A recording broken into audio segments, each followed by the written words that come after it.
Okay, to be complete with these drop 2 voicings, we need to look at other chord types.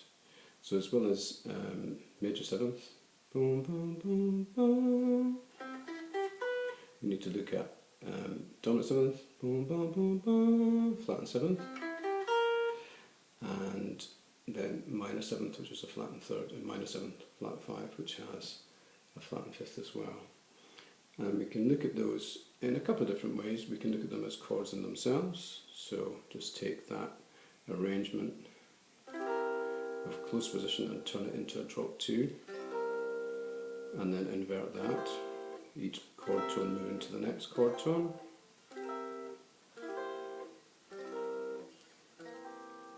But it's also good to notice the arrangement of the chord tones so that we know which one's the root, which one's the 3rd, which one's the 5th, and which one's the 7th, so that we can use that knowledge to target the note to change to the next chord quality, like say minor 7th, if we wanted to do that. So it's a fairly long-term process, all this, but start by moving from major 7th, once you've got familiar with that, to dominant 7th, and again just go through the shapes. And once you've got familiar with that on one root note, C, then again move round the circle of fifths to F, and then get those shapes.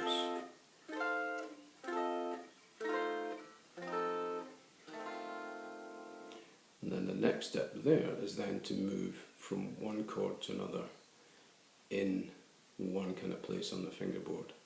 So move from C7th to F7th, C7th to F7th, C7th to F7th.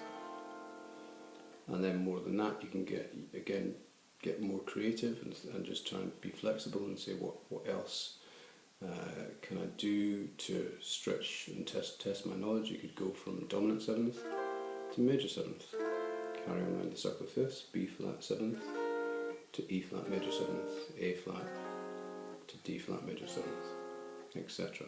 And just build up a picture over time.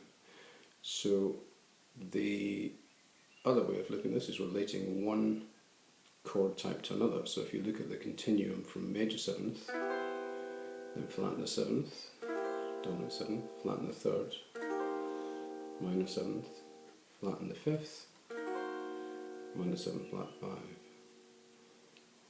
Okay, so this gives you a whole load of voicings, and they're really useful not only in a jazz context, but say in a kind of pop, rock, any kind of music context, and you do hear them all the time. But it just means that you can be more flexible in creating guitar parts, things like that. So something like that A7th, going to an A7 sus4, you might hear that in a kind of funky pop tune.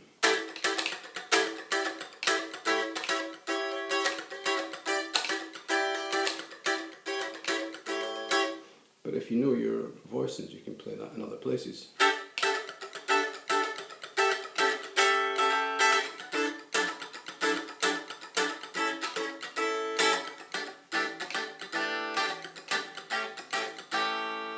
So it's incredibly useful from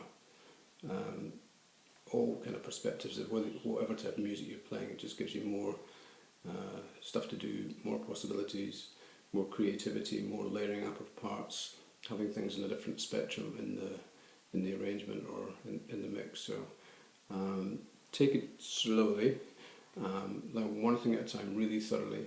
It doesn't matter how long it takes you, because the next thing you move on to, the process will be quicker, because it's a kind of cumulative process. Once you've done one set of inversions, the next set becomes easier. So have fun with that.